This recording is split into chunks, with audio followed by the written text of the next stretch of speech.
Washington, D.C. But how are you making it out?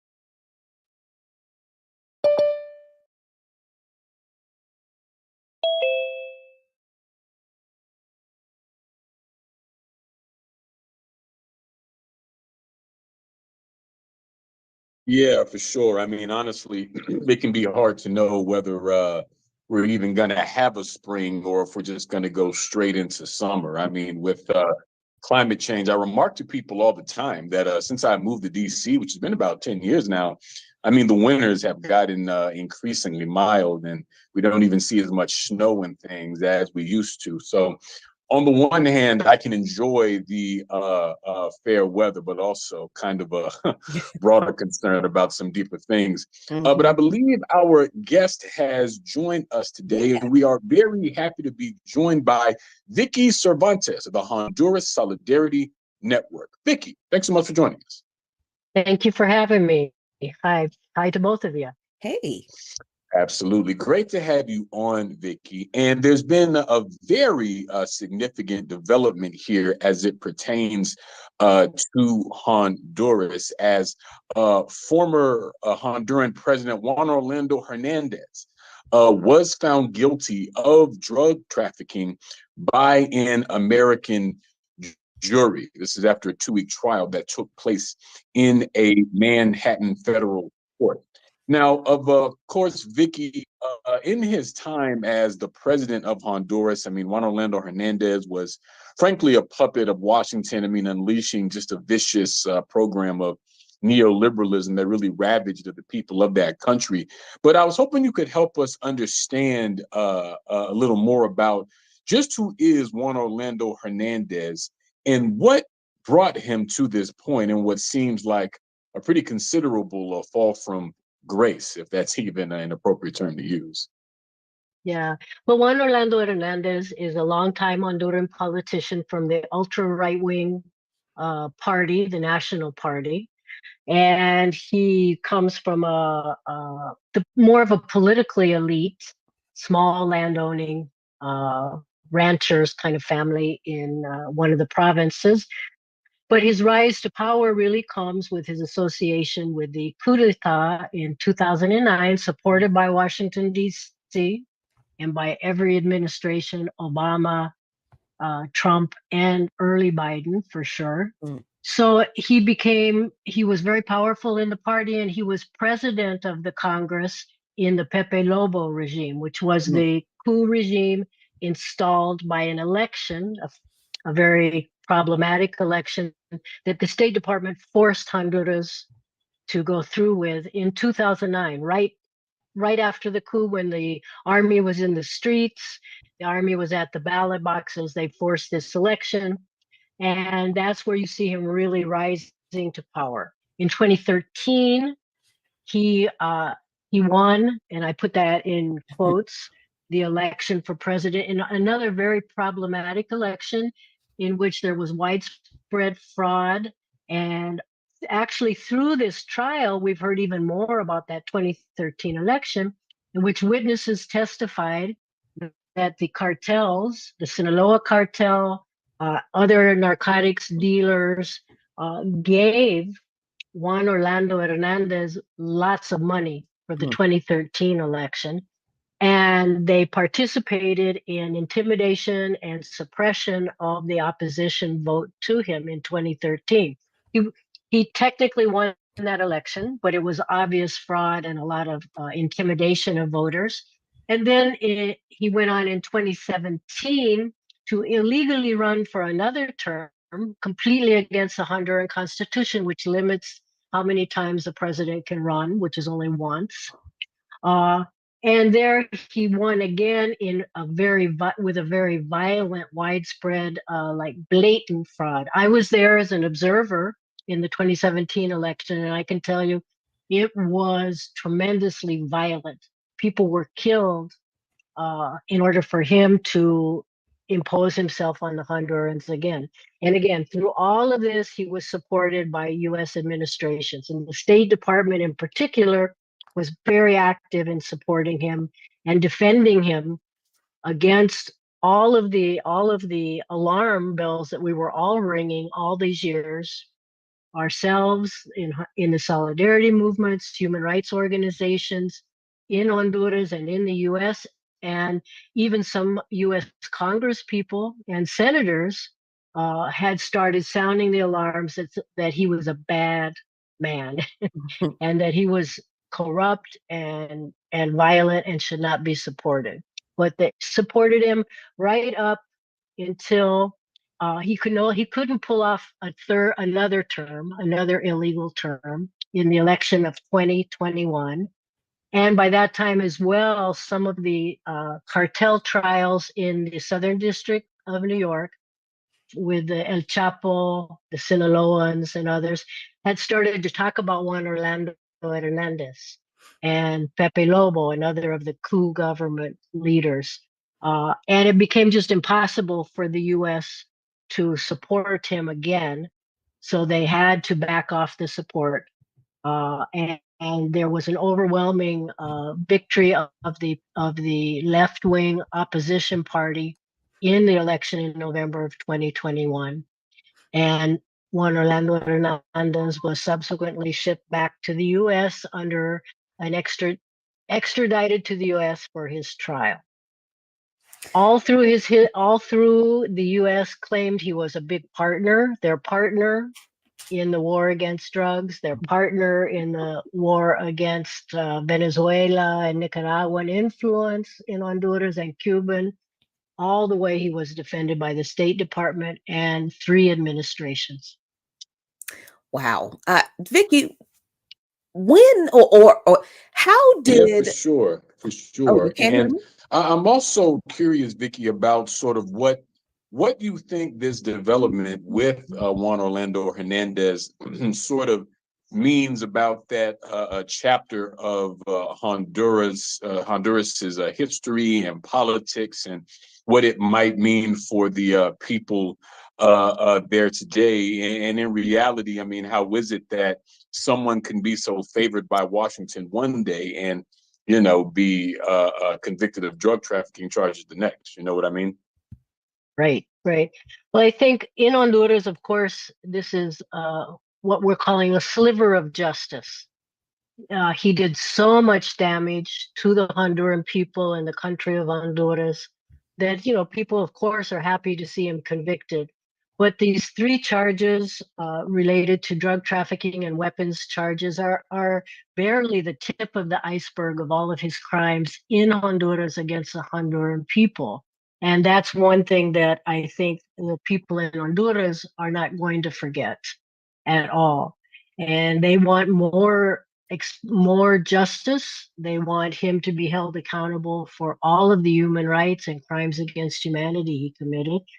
And I think that feeds right into something we're working really hard on, which we don't feel that we can just say, oh, it's good, he was convicted of this and in a U.S. court, so the U.S. has washed its hands, it's clean now of all of their collusion with his government. No.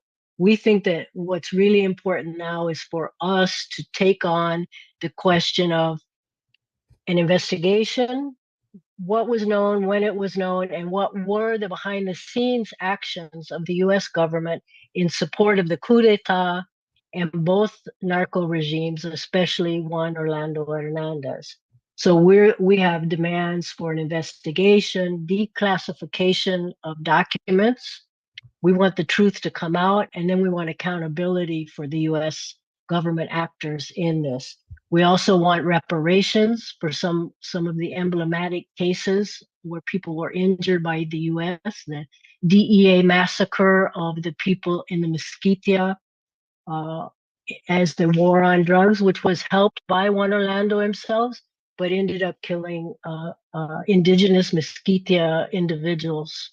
So we have a whole list of things that we're working on because we feel that the only way we can really move forward from this, and the only way to begin our part of the rebuilding of Honduras is to understand the truth and demand accountability, and also to insist that the U.S. stop interfering in the reforms that the Xiomara Castro government is attempting to carry out to clean house in Honduras.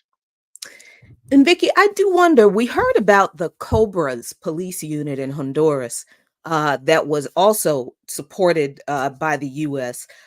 Is this case related in any way to the crimes of the Cobras police unit?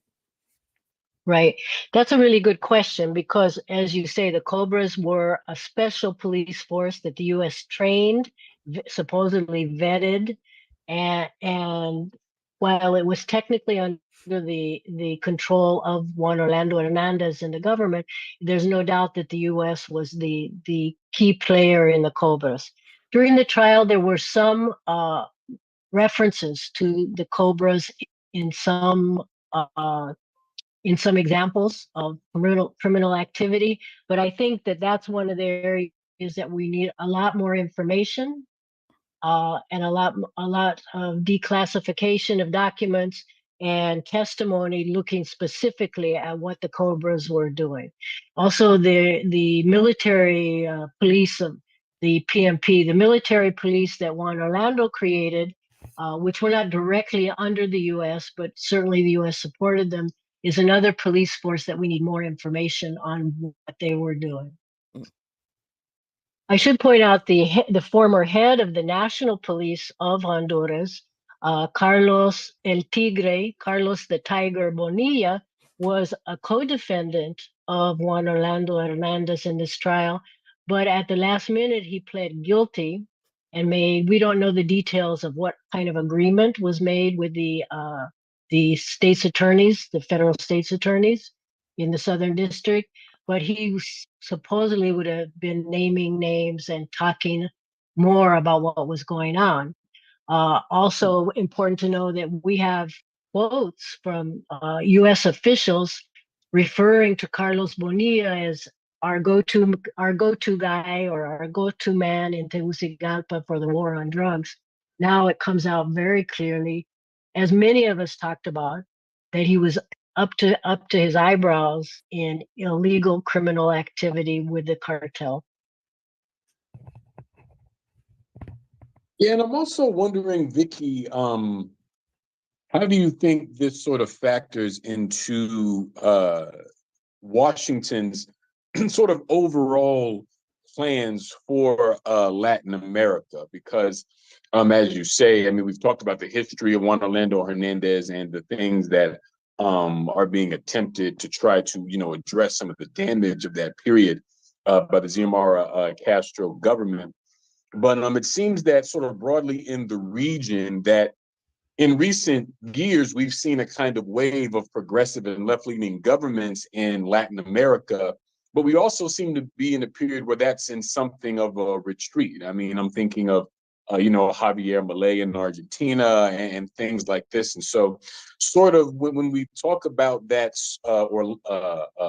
Hernandez era in Honduras, I mean, how does that, you think, sort of set the trajectory of the country in terms of, its relationship to the U.S. and Washington's plans for the region? Right. Well, I think that, like yourself, we're all very concerned about what's going on in Latin America and the resurgence of a fascist or right-wing movements that we know have been nurtured and supported also by the U.S. and the State Department and the whole neoliberal program, no? And this resurgence of Cold War era anti-communism, where they're looking for everything is cast in this rhetoric of anti-communism. It reminds me so much of my youthful political days when the whole McCarthyism was in full swing. So we know that this has a big influence in what's happening in Latin America.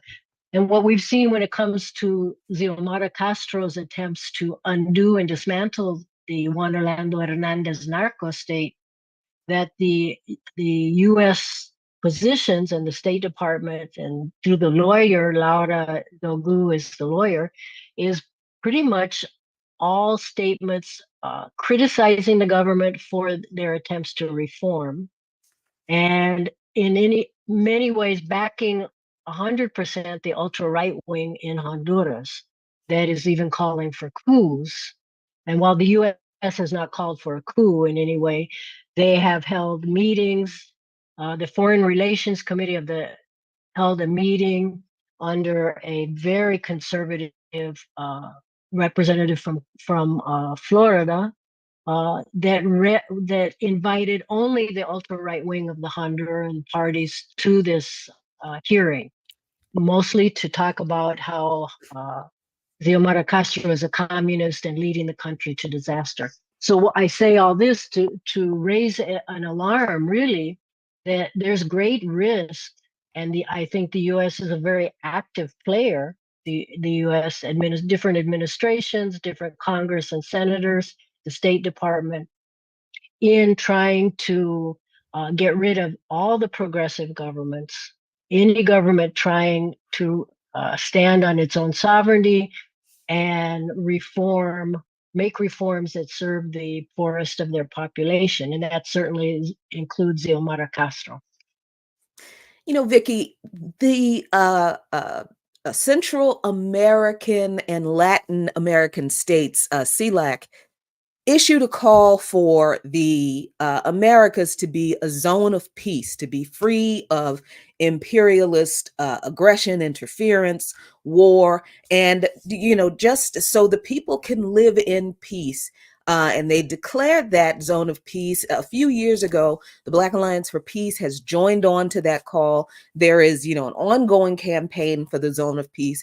And of course, these countries in which there has been a lot, endless U.S. interference in the Americas, have not seen any relief yet from, you know, this amazing campaign to call out and highlight the influence and the corruption of U.S. imperialism in the Americas. And the Americas is the entire landmass from the top of Canada to the bottom of South America, not just the United States. So do you think these kinds of cases, when the U.S. government backs a right-wing leader in these countries like Honduras, Central American countries, do you think that this is not just an extension of U.S. imperialism, but what impact do you think this has on the Zone of Peace campaign? Or do you think this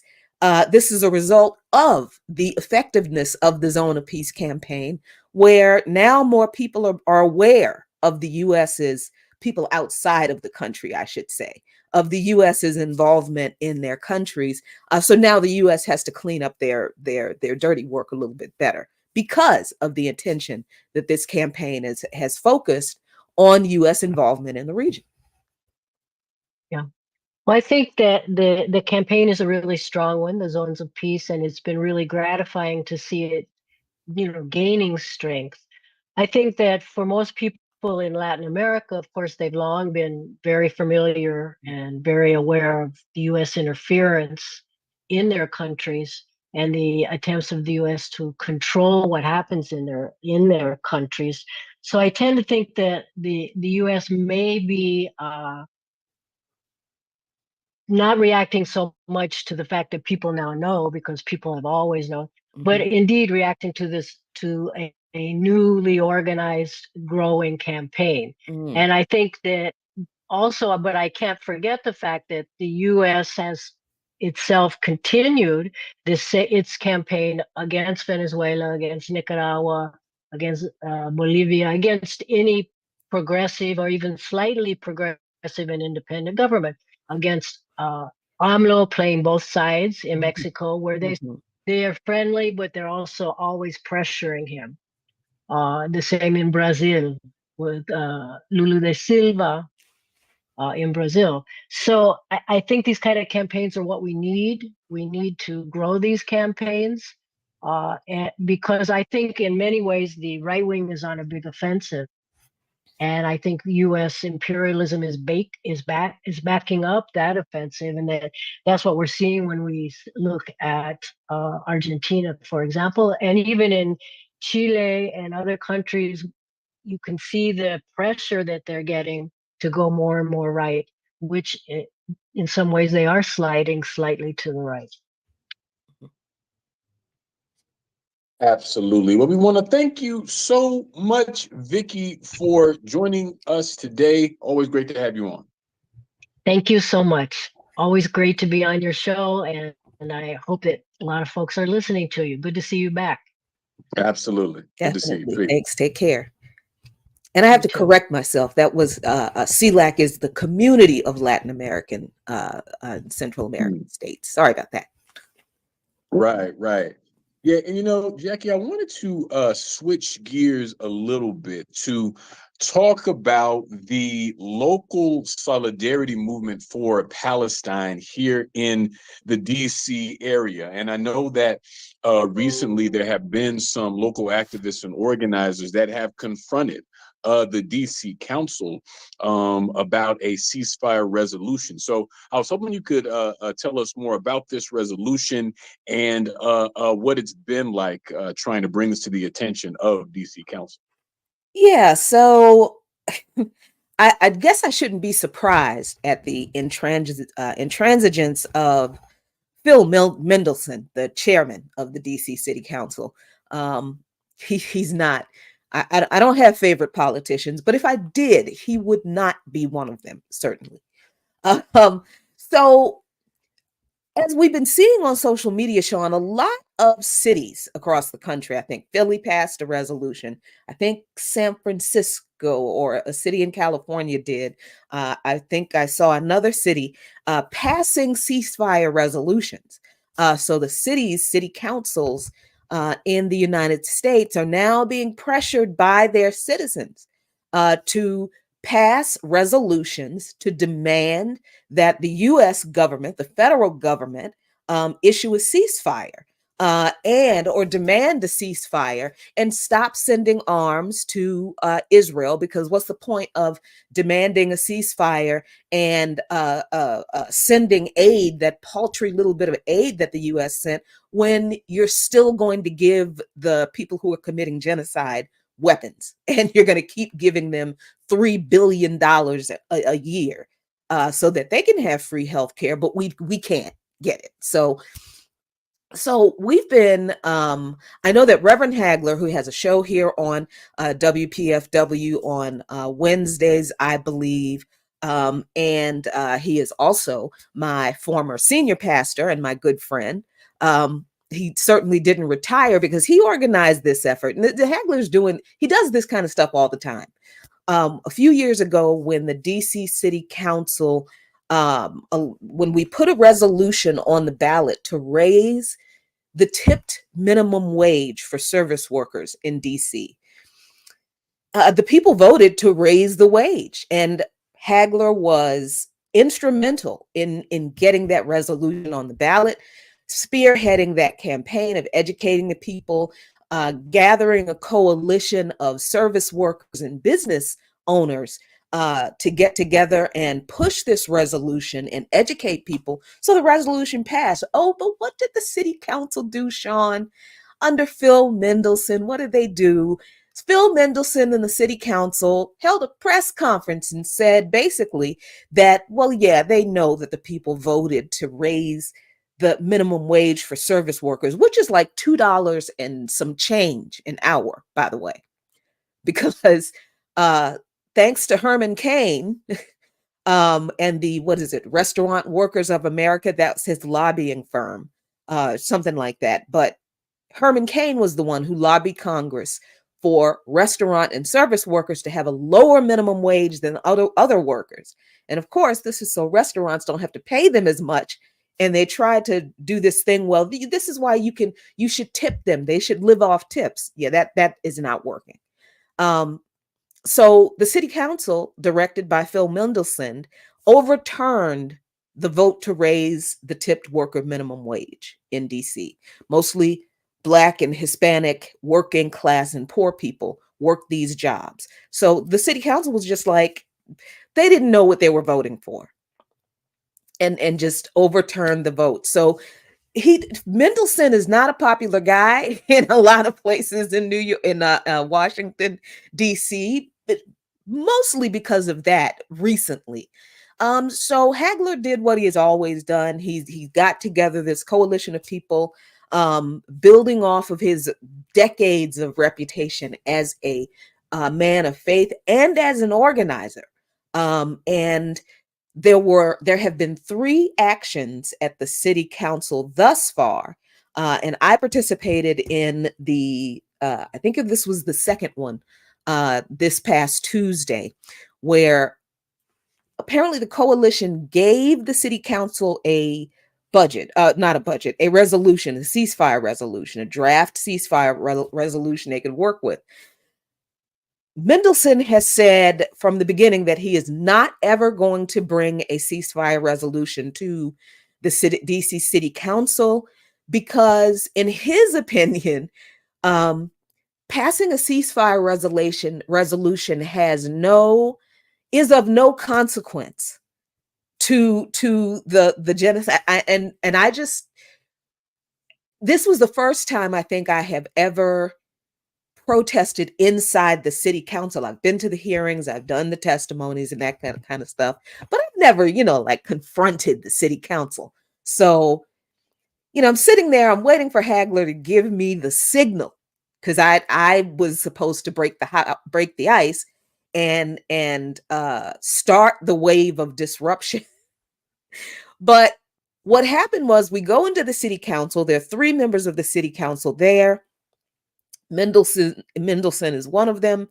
The hearing was supposed to be about something for the baseball stadium that no one cared about because no one was at the hearing except for 3 people and probably some folks from the baseball representatives of the baseball team, a couple businesses around the baseball stadium, and probably a representative of the major league baseball or whatever. But there were 2 citizens, I think, there, other than the 15 or 20 of us. So we go into the council, and before the meeting could even start, we hadn't done anything. We hadn't said anything. We were sitting there waiting. We didn't have signs out because, they don't let you bring signs in, so you have to hide them. And before we could even do anything, before he even called the meeting to come to order, he goes over and he talks to the head of security. This is Phil Mendelson. Goes over and talks to the head of security, and I can hear him whispering, "Could you get the police in here? They're going to disrupt. Get the police in." So Hagler sees this.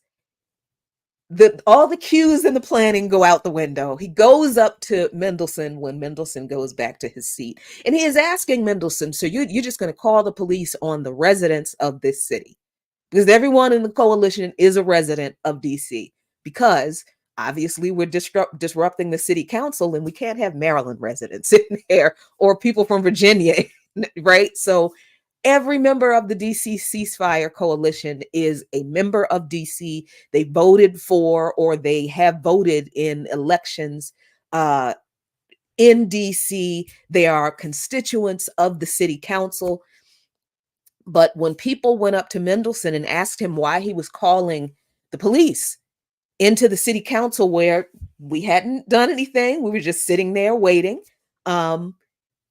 What he was nervous about citizens being in the city council. One of the participants asked him, "Well, if you're going to call the police on the city council's constituents when you are in session, then who do you serve?" And Phil Mendelson said in open council in front of anybody, "I don't serve anybody. I serve no one." And so we were all like, "Oh, is that so?"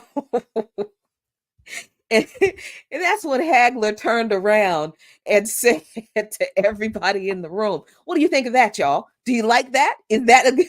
And so then that was my revised cue to get up and say what I said. And I basically just said, so why is it that DC residents, people who live here, people who vote here, can't come to the city council and ask you what's going on and why are you not doing what the people, 80% of the people of DC want, which is a resolution for a ceasefire against Palestine, imposed on Israel right now. People in DC want this, just like most people around the country and most people around the world.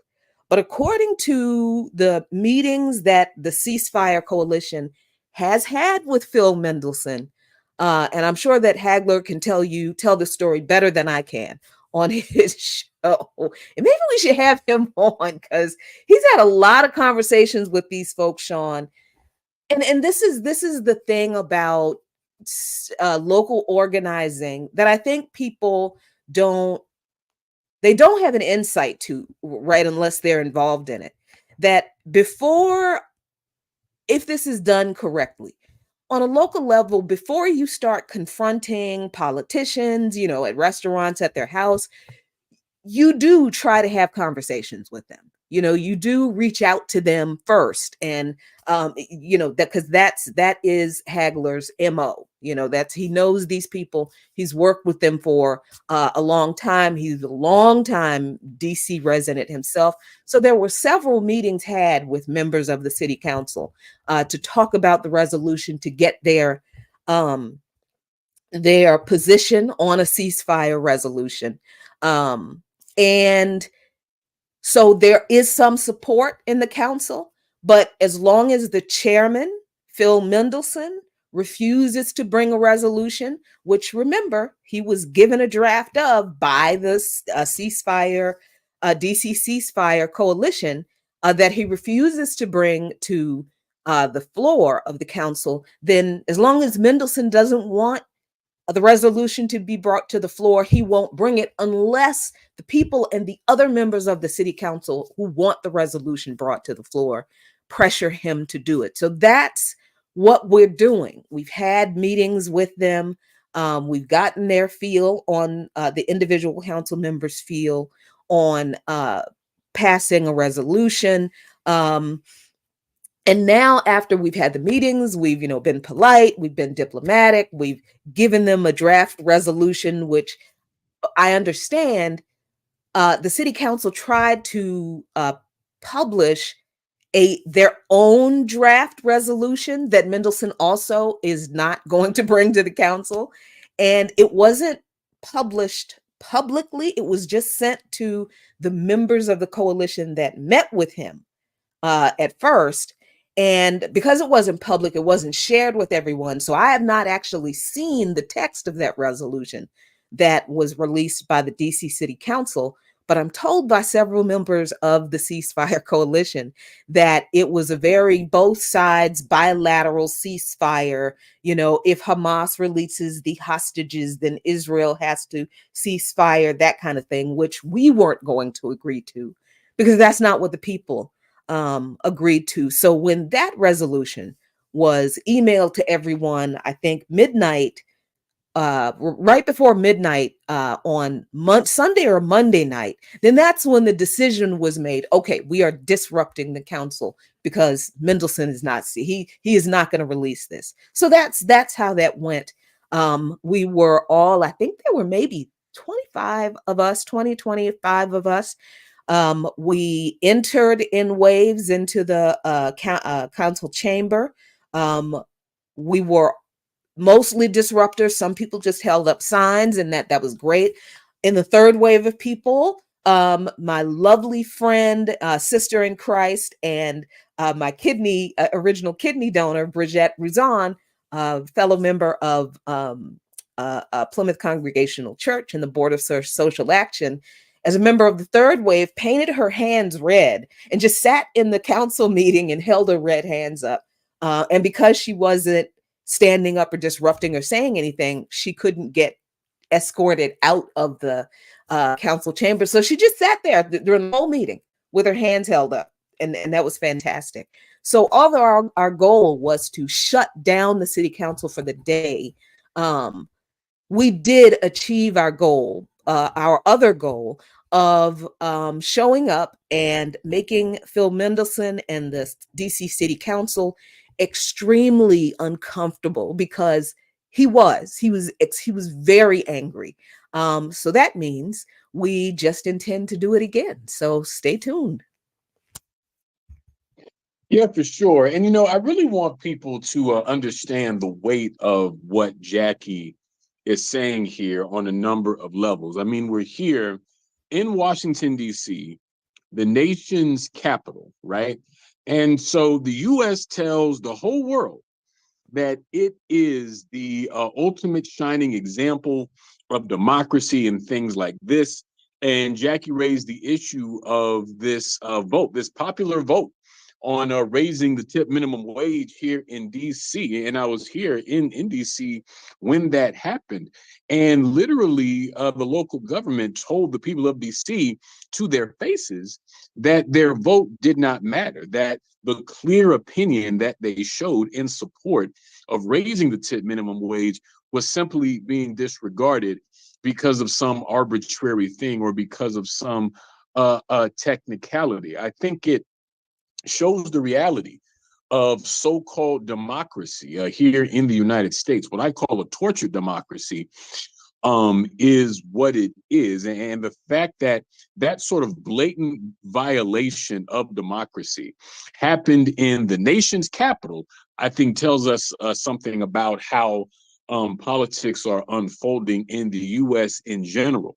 But speaking specifically to this issue of a ceasefire resolution and the D.C. Council, I think in typical fashion, trying to basically water down the intent of pro-Palestine organizers, trying to take this quote-unquote both sides approach, as you note, Jacquie. Although, as we always point out, I mean, when we're talking about a situation of genocide and ethnic cleansing, excuse me, a process that's been unfolding and developing for over a century at this point, we're not talking about something where, we should just hear each other out, or that we're somehow talking about two equally sympathetic forces here. No, we're talking about a colonizing force in Israel with their imperial backers and the colonized people and the Palestinians who have been suffering this genocide all of this time. And another piece of context that I think people here in DC should bear in mind is that just a few days ago, Mayor Muriel Bowser signed this omnibus crime bill into law, or what organizers call the Criminibus bill. Mm-hmm. And so within this Criminibus bill, one of the main planks is about what they call these drug-free zones. Yeah. And all that really is an excuse to further increase police presence in poor working and Black communities here in DC, stealing from stores to resell them later or return them for refund. That's been made a felony. Mm-hmm. All of these sorts of things. And to be frank, it's hard not to see this as a kind of backlash by the local government, which I think was inevitable, but flowing from 2020, flowing mm-hmm. from the rebellion against racism and the movement for justice for George Floyd, and how the people in the streets of DC, just like people in the streets all across the United States, were really questioning and really challenging the very basis of the criminal legal system in the capitalist United States. So not only racist police terror, but the courts, mass incarceration system, what we call the prison industrial complex, because people were making connections that the sort of way that the capitalist system itself operated is precisely what motivates and frankly necessitates racist police terror in this country. And so as a response to that, and as a response of this sort of long-standing way of dealing with crime in the US, in this refusal to address people's material conditions, which are getting worse under capitalism. Instead of doing that, the state opts to basically increase repression. And so all this will do, and people who have been in DC for a while will likely remember that this is not the first time that Muriel Bowser has even put forth something like this, ostensibly to address crime, but the results are always the same. It's increased policing, increased further strengthening of the mass incarceration state, and more intense laws on this or that thing, which again do not address the core issues that actually motivate crime, both in DC and across the U.S. And so it's no coincidence that we're not seeing a genuine effort on behalf of our local government to really take a stance on the question of ceasefire with Israel's ongoing war against Palestine and its genocide against Gaza. Because, you know, for the DC Council to do that would basically mean for them to take a principled stance against U.S. imperialism. Mm-hmm. And that is simply not something that people within the local government in Washington, D.C. are willing to do, even with their reputation of being, quote unquote, progressive. And so it seems to me, Jackie, that the local government is really out of touch with the mass sentiment in DC, because in this city, we're still seeing demonstrations of hundreds and thousands of people in the streets for Palestine every week.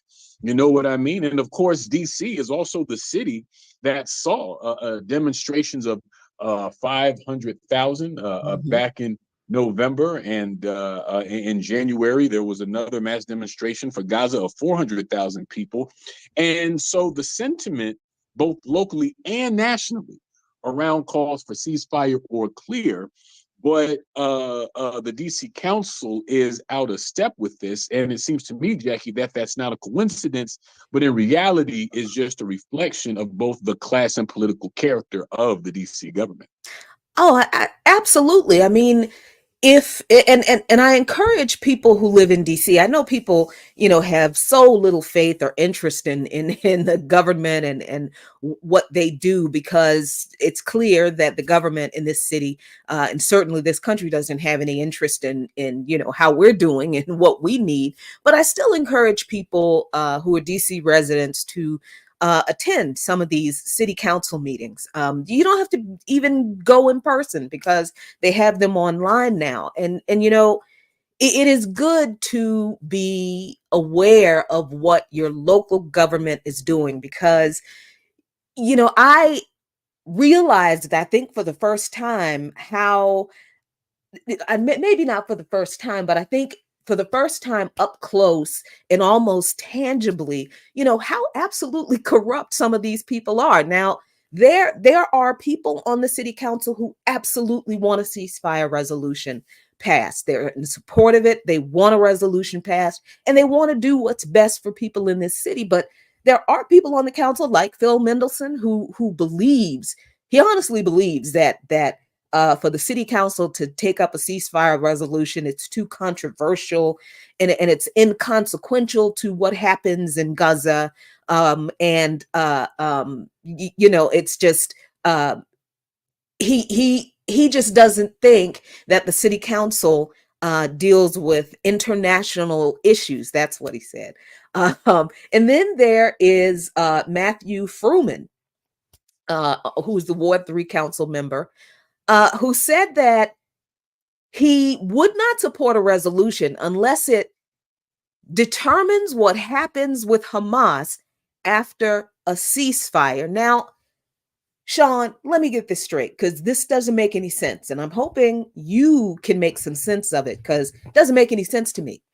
How is it that the DC City Council and the mayor's office can approve every year the Deadly Exchange program, in which DC police either go to Israel or the members of the Israeli military come here and train with the DC police, train them, and exchange repressive policing tactics with each other. So that kind of foreign policy is great. That's fine for the district government to do. But issuing an opinion, a sense of the council, even if it doesn't actually do anything, it is symbolic. It does issue a moral statement, right? That is directed now at the federal government. But that is not the foreign policy that the city council wants to enact, the kind of foreign policy in which we're protecting people's lives. We're trying to save people's lives to stop a genocide. But this guy, Furman, wants the DC resolution, which Mendelson says not going to have any impact on what happens in Israel. But Furman wants the resolution to spell out what should happen with Hamas after the ceasefire. That truly is none of DC's business. That's none of the US government's business. The Palestinian people, that's their business about what happens with anything in Palestine after this is over. And so it's when you are privy to those kinds of conversations, those kinds of statements, that kind of hypocrisy, and just that doesn't even make any sense to me, Sean. But people need to know that this kind of easy, slick bait and switch is common. This is just how they operate, some people on the DC City Council. And for me, I think this was a really good example of why we need to be very familiar with these people so that we can vote them out of office much sooner than they have been, and really find people to actually represent the people. If that's what we're going to do, continue to vote people into this system, rather than to just continue to let these people mess us over. Yeah, and I mean, I think it says a lot about Phil Mendelson that he basically told you all that he didn't even care about having the appearance of being decent on this issue. And also, I mean, this whole focus on Hamas by Furman is just absurd. And of course, is just falling in line with this narrative that has been pushed incessantly ever since October 7th. The idea that Israel was just minding its own business, that it was just being a Zionist apartheid state, not bothering anybody, when mean old Hamas just woke up grumpy one day and decided to carry out a new stage of resistance. And this whole idea that this latest offensive by the Palestinians was quote unquote unprovoked, which is just this kind of babe in the woods, if that's the right way to use that term, sort of image that has been thrust upon Israel, and that Israel is just this innocent force that's always being attacked by these scary Muslim terrorists. I mean, just the racist way that this whole thing is even talked about. So that means that Furman is more concerned about, taking pot shots at this twisted idea of what he thinks the Palestinian resistance is. He cares more about that than he does about making a statement as a local government about a ceasefire, which is literally a statement in support of life and against war. And so it's no surprise then that this same body is so quick to support something like the omnibus crime bill, which is basically an out-and-out attack on the poor, working, and oppressed people of DC. They're quick to do that, but they're slow to sign on to a document that takes a real stance against a war and genocide, just like they're slow to cater to the rest of our basic needs, the way that they're slow to lower rent, the way that they're slow to raise wages. I mean, we saw what happened when we tried to do just that, as we already discussed. They're slow to do anything really substantive about homelessness, all of these pressing issues. in the capital city of the country that they tell us is the greatest country on earth. All of that, we don't get any resources for that, but we can be quick to be criminalized in our own communities. And if you want us to actually take a stand against genocide, well, you can just forget it. But you see, Jacquie, this is precisely why I think we should remember that even amongst so-called progressives, even this element has really fallen down.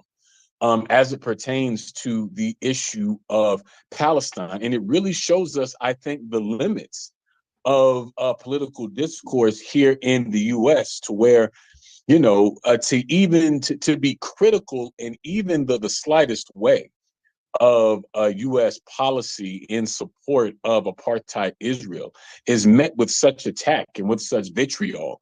And of course, part of the reason for that is the power of the Israel lobby, this network of individuals and institutions and groups that work at different angles, but are all dedicated to the maintenance of the Zionist settler state of Israel, whether it's, you know, political organizations like AIPAC, which is probably the most prominent and powerful of those groups, which basically pay big money for U.S. Government officials to be cheerleaders for apartheid Israel and its crimes.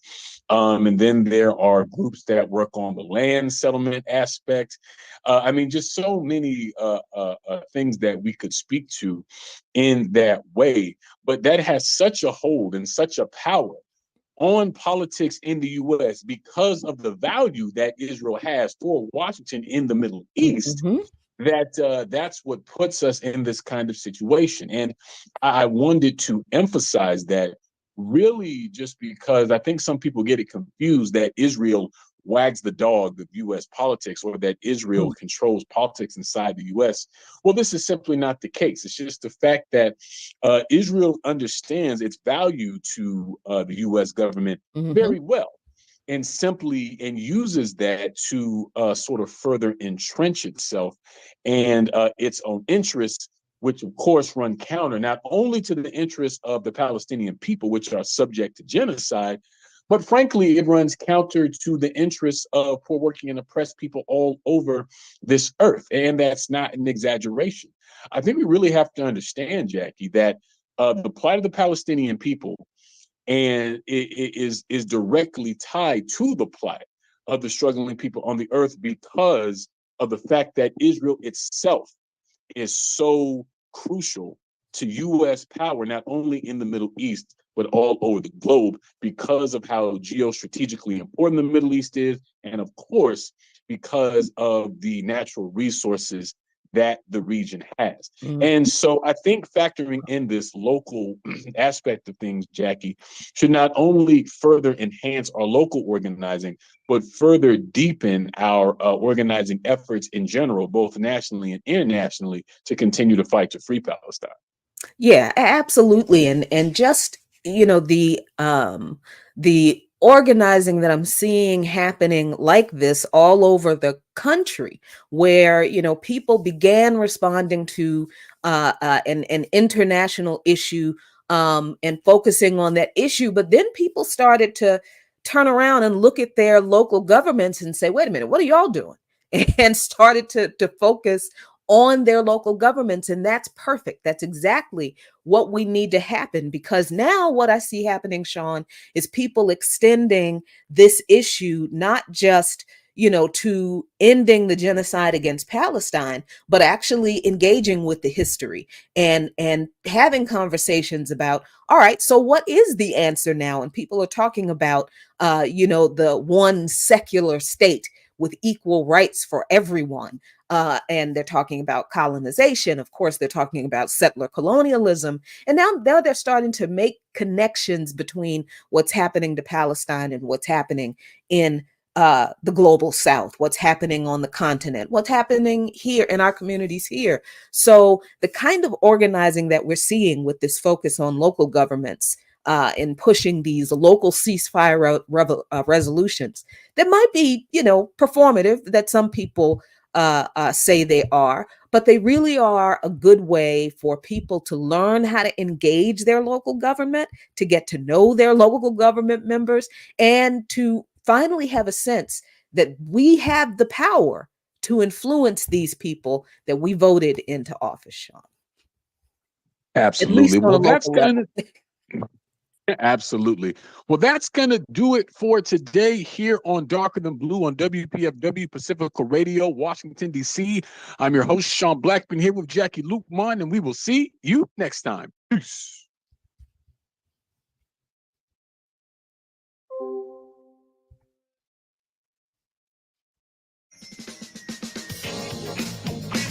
Stay tuned on the scene. Stay tuned for Garland Nixon and News Views.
Hey, everybody.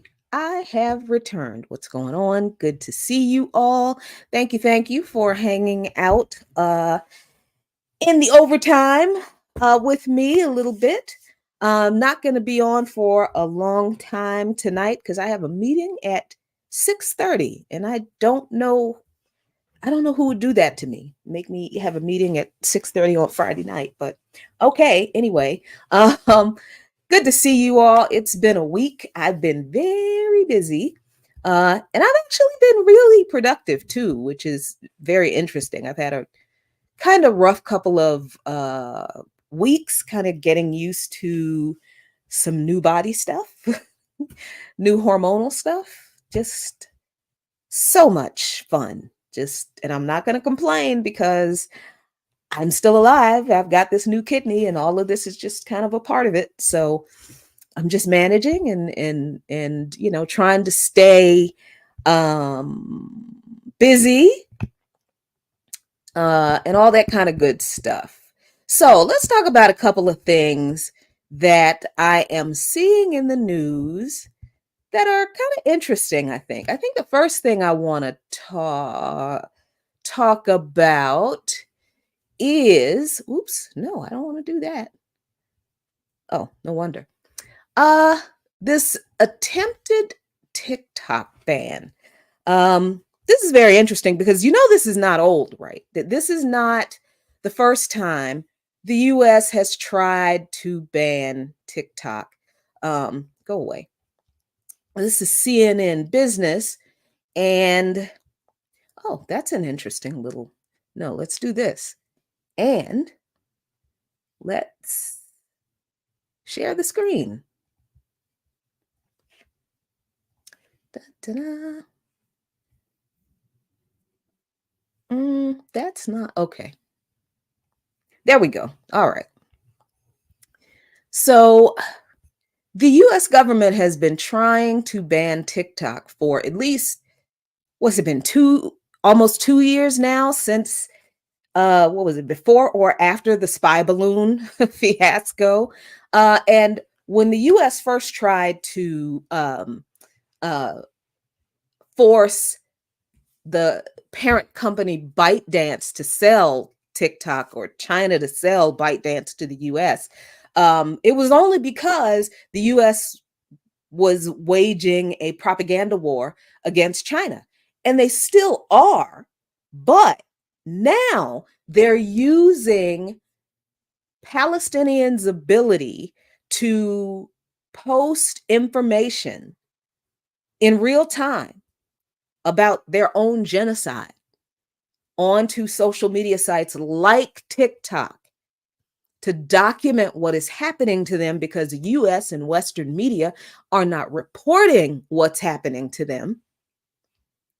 So the US still wants to own China by forcing the sale of TikTok. But now they're using their attack campaign, their retribution campaign against supporters of Palestine, and they're trying to take away one of the ways Palestinians have to communicate with the rest of the world. So now, CNN Business reports TikTok is now facing a ban in the United States. It's not new. Like I just said, a fate that has already befallen a string of American social media giants that tried to make it in China. That's confusing. On Wednesday, the House of Representatives passed a bill which could ban TikTok in the country if its Chinese owner ByteDance doesn't sell the app to an entity that satisfies the US government. Okay, I have to stop right here because I thought that the government couldn't tell businesses how to operate. I thought people in this country wanted small business, small government, same thing. I thought the people in this country wanted small government. They don't want government with all these regulations telling people what they can and can't do, who they can and can't do business with. I thought this country was about free enterprise. And so how come this government can tell a foreign company, a company in a foreign government, a foreign company, how come this government thinks it can tell a foreign company that it has to sell its company to a business the US government likes? More than likely to a US company, and they're going to completely screw it up.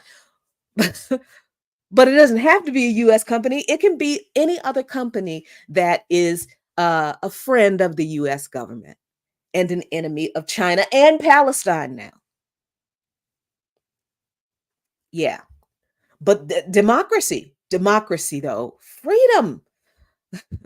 So the article goes on to say the bill passed by the U.S. House of Representatives puts the U.S. on the opposite side of the principle of fair competition and international economic trade rules, the Chinese Foreign Ministry spokesperson Wang Wenbin said at a briefing Thursday. And you should follow Wang Wenbin on Twitter. Because he's hilarious. He's absolutely hilarious. But American apps have long been barred in China. See, I don't have a problem with governments choosing they don't want products of certain countries that have been antagonistic toward them in their countries. I don't blame China for not wanting U.S. Apps in their country because they know the U.S. spies on them, and I'm sure they return the favor, but I don't blame them.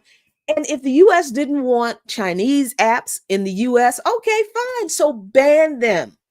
But you can't force. But really, the U.S. is mad because China's good at this.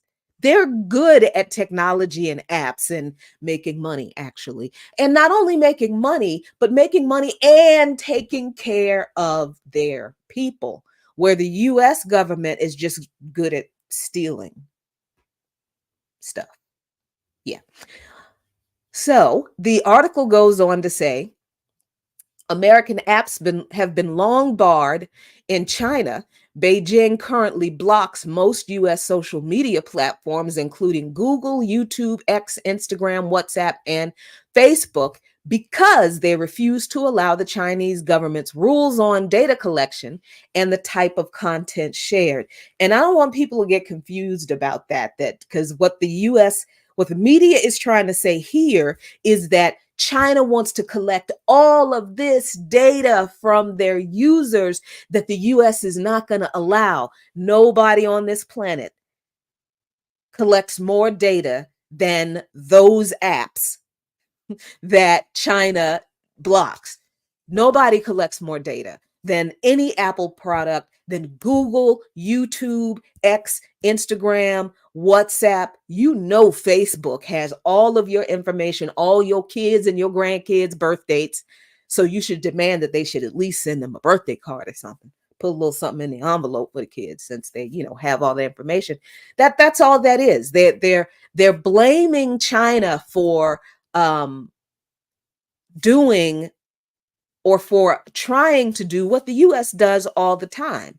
So China knows these businesses, these media platforms, social media platforms collect all of the personal data of the users, and China does not want to bother with anybody's privacy. So they're like, nope, we're not dealing with this. We're not letting you collect our citizens' data for your marketing purposes. So no, we don't need you here because we have our own stuff that everybody likes just fine and is quite effective. So that's what that means. It's not that China spies or collects more data than US apps. It's just kind of China has sense. In 2020, Google pulled out from the mainland China after operating there for 4 years. It said at the time it was no longer willing to continue censoring results on Google CN, citing Chinese-originated hacks on it and other U.S. companies. This was foolishness too, because Google said that they didn't want to continue censoring results when the when the coup in Ukraine in 2014 happened.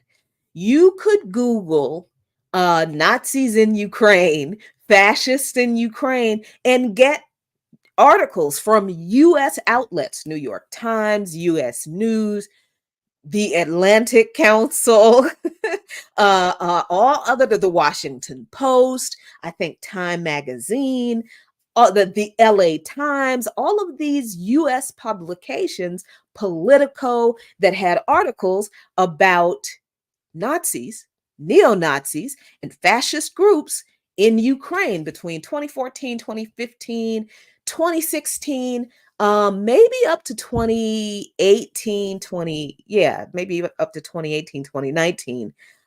Then those, as the years went on, those articles, of course, went farther and farther into the search results, farther down into the search results. And then the Russian response into Ukraine in 2023, then all of a sudden after that, then you couldn't find those articles on a Google search anymore. You couldn't find any articles after Russia responded into Ukraine.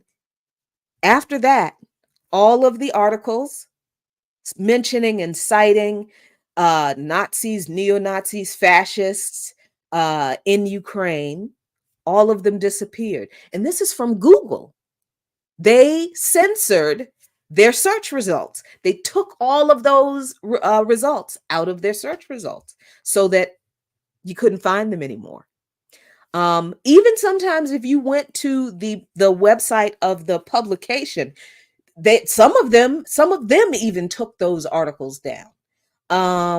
Let's see. Then you couldn't post on Twitter, X, or then it was it was still called Twitter, YouTube accounts.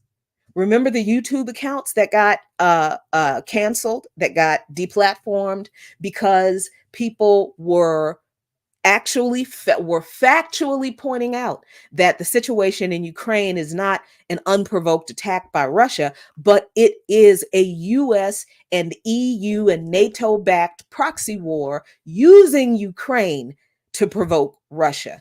That's what, and what happened. Platforms got deplatformed. People got suspended off of these social media platforms. Their accounts got taken off. The social media websites of established journalistic outlets in foreign countries like Press TV, like RT America, like CGTV, China Global TV. Did I say Press TV? Yeah, I said Press TV, I think. All of these foreign outlets, Redfish, either got taken off of Facebook, got deplatformed off of YouTube. Individual contributors, content providers on YouTube, some had their platforms, their entire channels snatched off of YouTube, because remember when Sputnik got removed from YouTube and from the podcast platforms, Google Play, Apple, all of the US social media outlets willingly, at the request of the US government, filtered their search results on their platforms to eliminate anything that documented what people were saying about neo-Nazis in Russia and the truth about the lead up to this military action in Ukraine. Then people were punished by these social media outlets for telling the truth about Russia. Excuse me.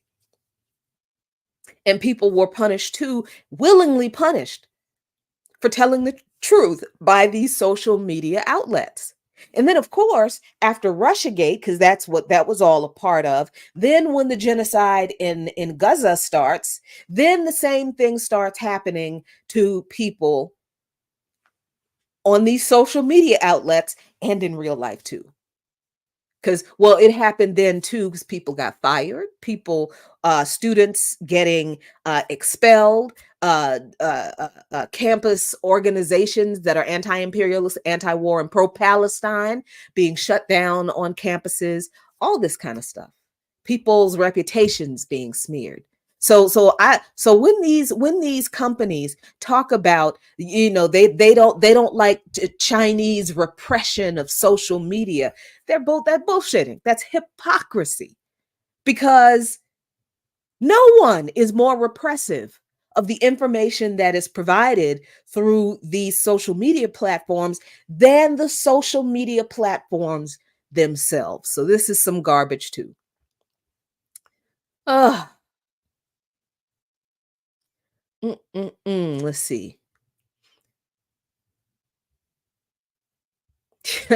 And because, Joe Biden is the lesser of two evils, he said that when he will sign the bill if it reaches his desk. So even President Joe Biden, who is supposed to be the the uh the way that we are going to protect democracy from evil fascist Donald Trump, we have to vote for Joe Biden because he's not an evil fascist like Donald Trump. He doesn't hate democracy like Donald Trump. He doesn't want to destroy democracy like Donald Trump.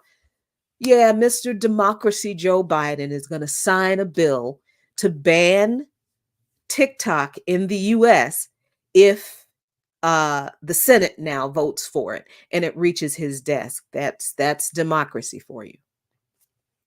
So that's interesting. And I just want people to remember that the US government is using the gruesome opportunity of the genocide in Gaza against the Palestinians as the perfect opportunity for them to finally pass this bill to ban TikTok and stick it to China. And that's just ghoulish, but that's what the US government always has been.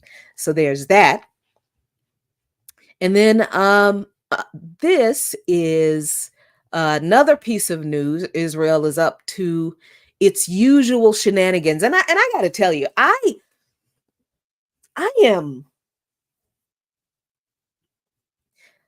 hate American Christians right now.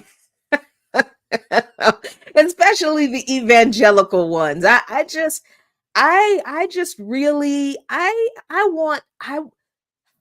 am in favor of smiting right now. I really am. Israel blocks thousands of Palestinians from visiting Al-Aqsa Mosque.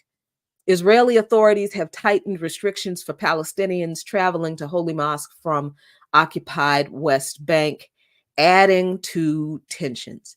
Israeli authorities have blocked thousands of Palestinians in the occupied West Bank from reaching the Al-Aqsa Mosque in occupied East Jerusalem for praying during the Muslim holy month of Ramadan, according to adding to mounting tensions. Despite tight Israeli restrictions on access to Al-Aqsa Mosque, 80,000 worshippers made it to the holy site for the first Friday prayers of Ramadan, the Quds News Network reported, citing the Islamic Waqf that manages the mosque compound. But thousands more Palestinians from the occupied West Bank were denied entry to occupied East Jerusalem, where a heavy Israeli security presence surrounds the mosque. This has never been about Hamas. It's never been about any resistance movement, a political movement in Palestine. It's never about Hamas. It is about the eradication of the Palestinian people, their culture, their land, and their homes. The eradication of the memory of Palestinians in their own homeland. Now, if it's about Hamas, why has Israel been attacking worshipers in the mosque? And Al-Aqsa Mosque is one of the holiest sites in the world for not just Muslims, but that area is a holy site for Muslims, Christians, and Jews. And it has been for centuries, where Muslims, Christians, and Jews have worshiped together and lived together in peace for hundreds of years, if thousands, really. So if it's about Hamas or one particular group of terrorists, militants, radicals, whatever, in Palestine, why are you keeping people for attending church services, basically? Why are you keeping people from going to church, going to mosque and praying? What? So evangelicals, American Christians in general, and evangelicals in particular, understand the importance of this holy site. But for them, because of their wacky and equally genocidal end times theology, prophecy, psycho ideology, in order for Jesus to return, the Dome of the Rock has to be destroyed.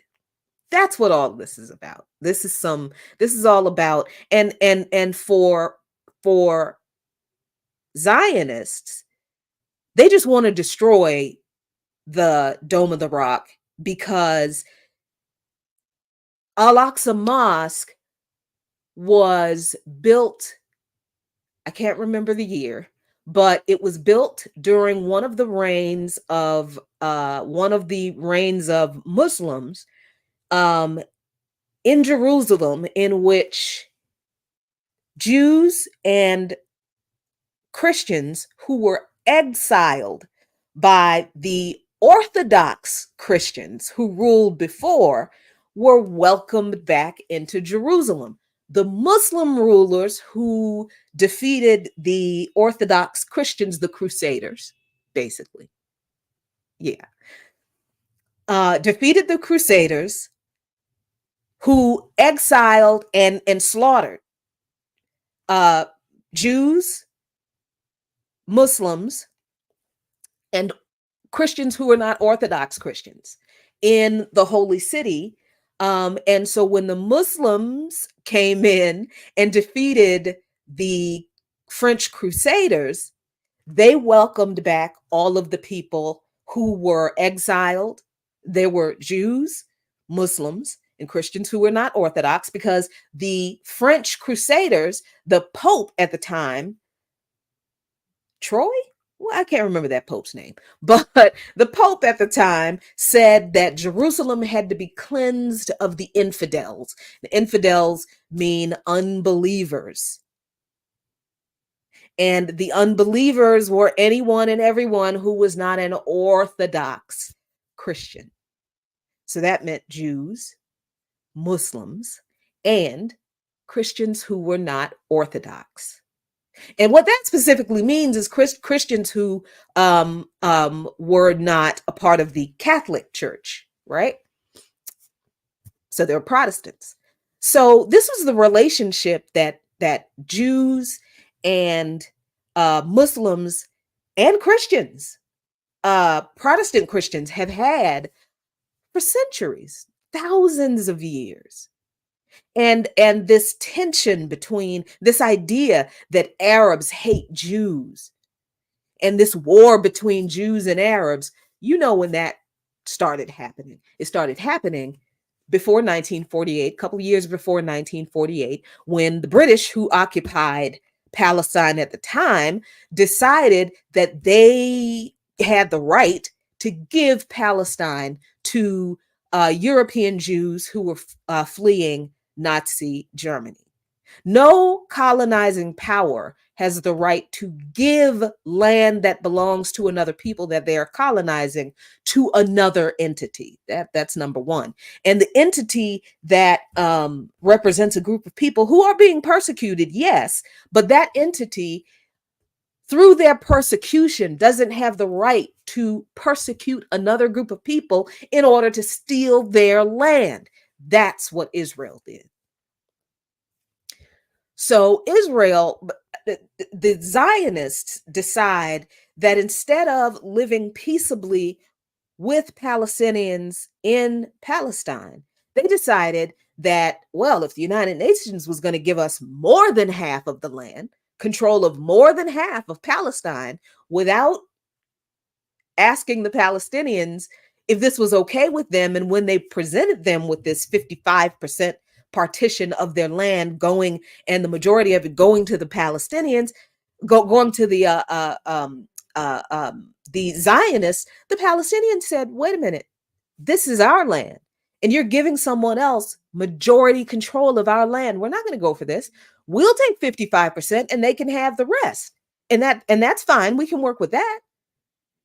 And that's when the war started, because Israel would not take that as an offer. They didn't want to share Palestine. They wanted all of it. So Israel's goal is to destroy everything, every trace of Palestine, every trace of Palestinians. They want to destroy every trace of them so they can have Palestine for their own, say that that land was always Israel, all because they claim that they have an ancient presence in the land. Well, so do 5 or 6 other groups of people, including Palestinians.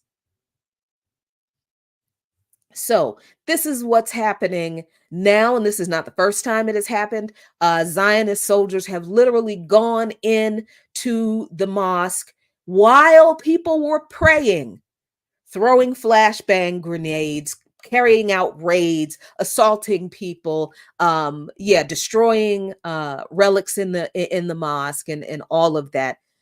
Israel has done this several times, but now they're doing this in the middle of a genocide. Only men over the age of 55 or women over the age of 50 are allowed to enter the mosque and almost have a valid permit, making the site, which is the 3rd holiest site in Islam, inaccessible to the vast majority of Palestinians. So, first of all, let's see. Someone explaining the situation for Palestinians said the portion of the community that is allowed into the mosque is very small. People who are above the age of 55. Now, remember, only people who are above the age of 55, women who are over the age of 50 are allowed into the mosque. So every time Israel raids the Al-Aqsa Mosque, they're raiding a mosque full of senior citizens.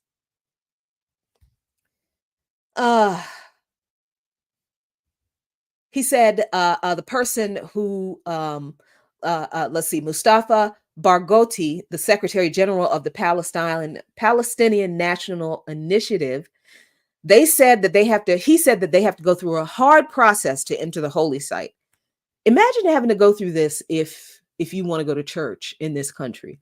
First of all, they have to get a special magnetic security card from the Israelis, which takes a lot of time to acquire because, the application sits on the desk in the Israeli office that processes the application while they sit there and laugh at the Palestinians who are applying for access to their own fucking holy site by these people who are not religious themselves at all. You do know that Zionists are not religious Jews. They're not.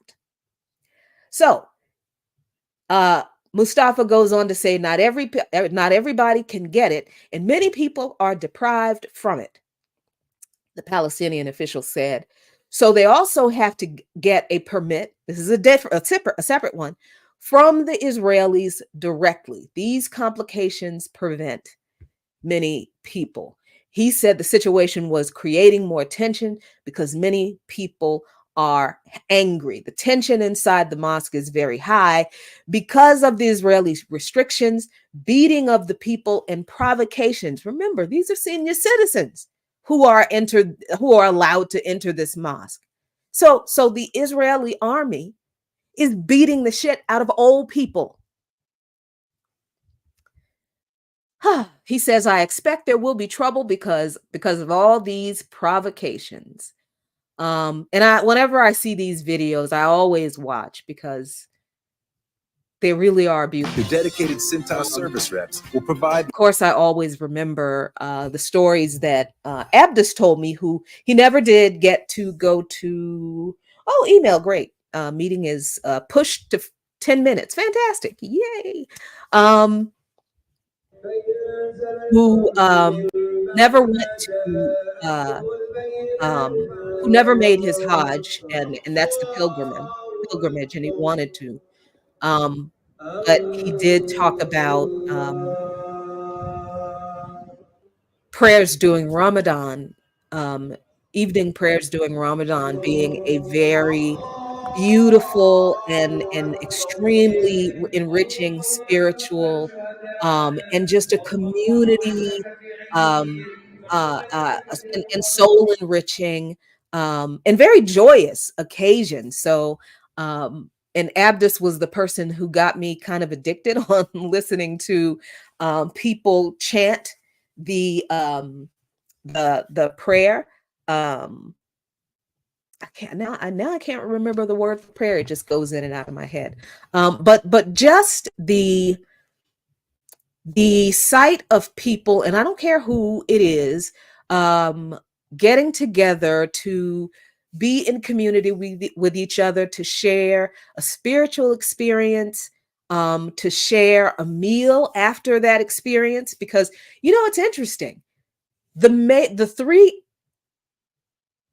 Abrahamic religions actually share this tradition of a spiritual fast, a community spiritual fast, and a feast afterward. Because Ramadan, people pray during the day from sunup to sundown, unless they are children, unless they're children, they are elderly, or they have medical restrictions. So not everyone in Islam, not every Muslim has to participate in Ramadan.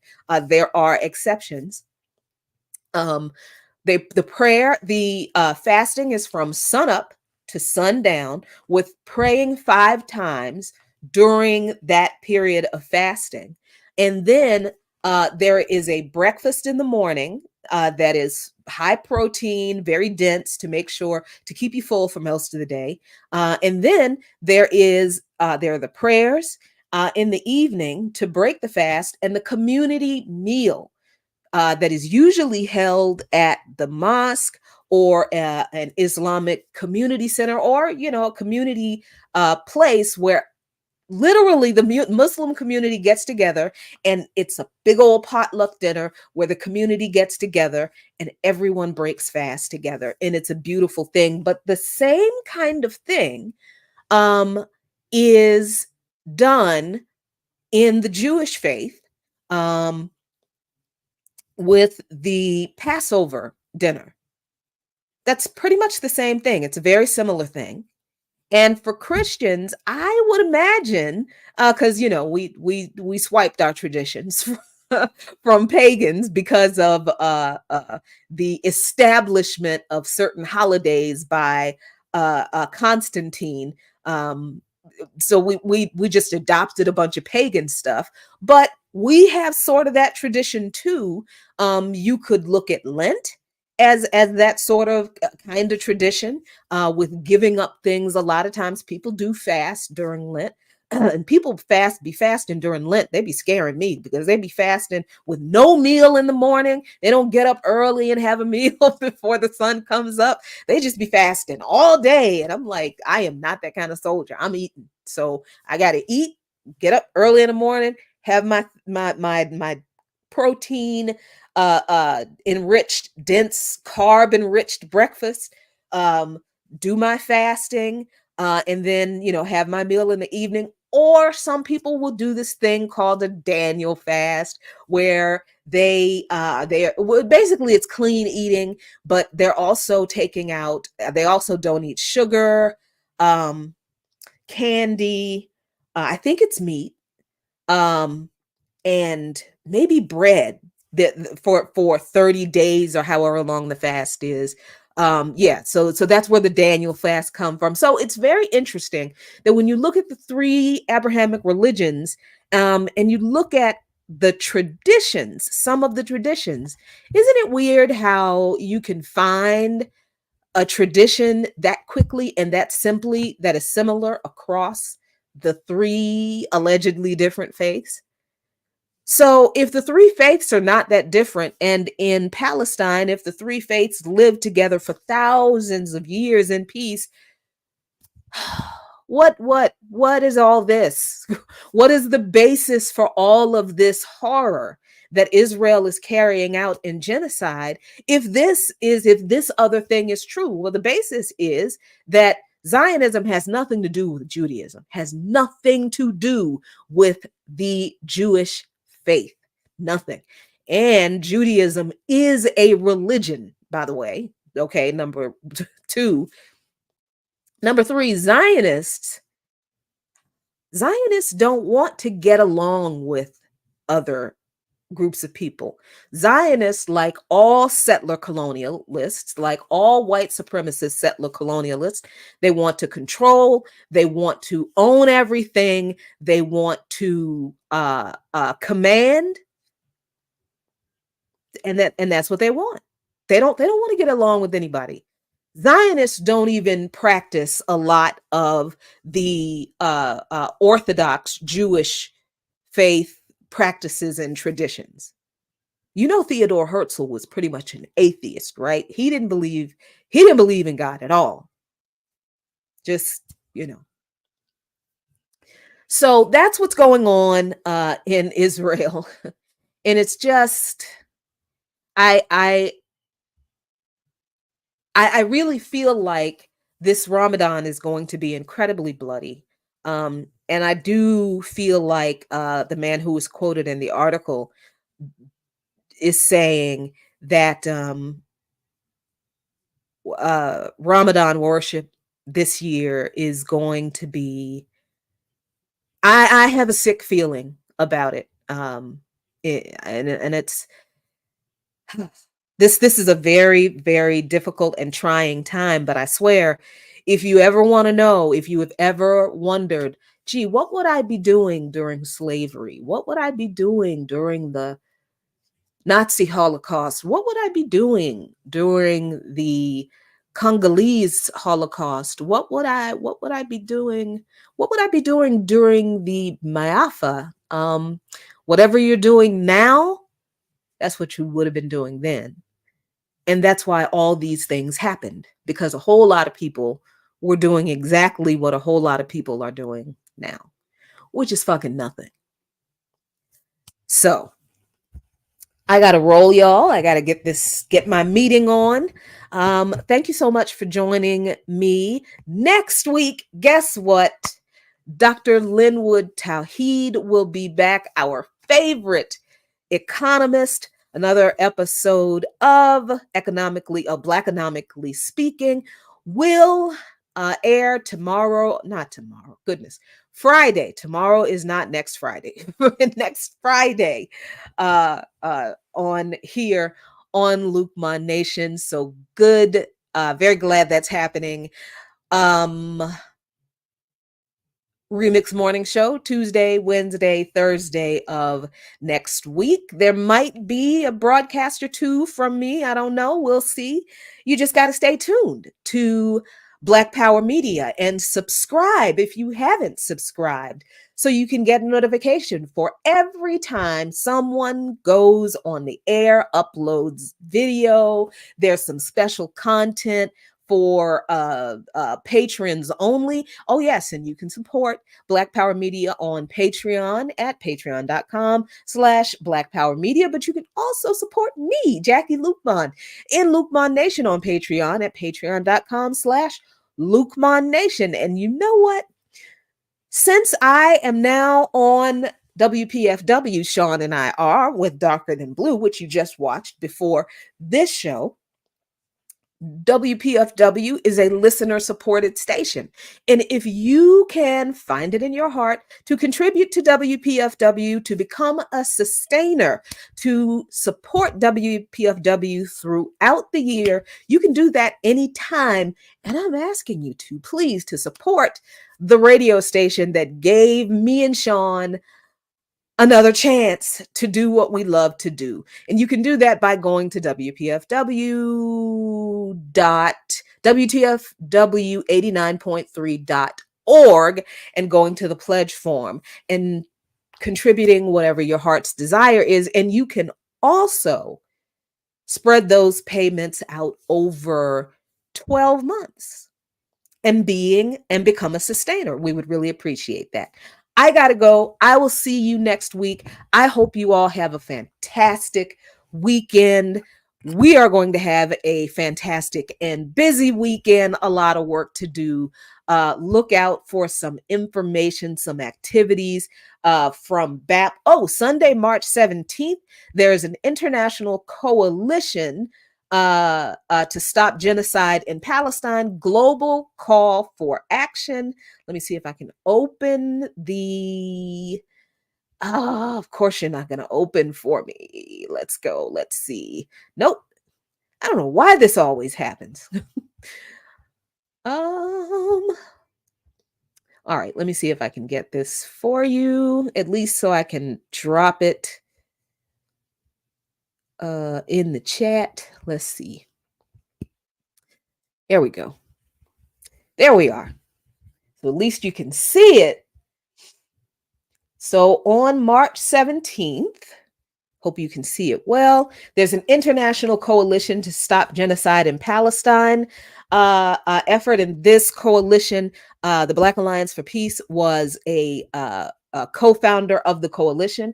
On Sunday, March 17th at 11 a.m., they are having a global call for action on Sunday at 5 p.m. The speakers include Lamis Deek of Global Legal Alliance for Palestine, Marcy Winograd from Code Pink, Mawel Wargan, Progressive International, Faoud Abu, I always want to say Abu Saif, Union of Agricultural Workers Committees, Palestine, and Azar Sakur, Palestine Solidarity Alliance Youth League in South Africa. And the moderator will be none other than our coordinating committee chairman, Ajamu Baraka. So Sunday, March 17th, 11 a.m. Eastern time in the U.S., 5 p.m. Palestine. I'm sorry, I screwed that up. Please get involved in that. Check that out. Would really appreciate it. That's all I got. Bye, y'all. Be great to each other. Be good to yourselves. And remember, luta continua. The struggle continues. But if we keep fighting, I promise you, Victoria acerta. Victory is promised. Victory is certain. Ooh, I need bed. Bye.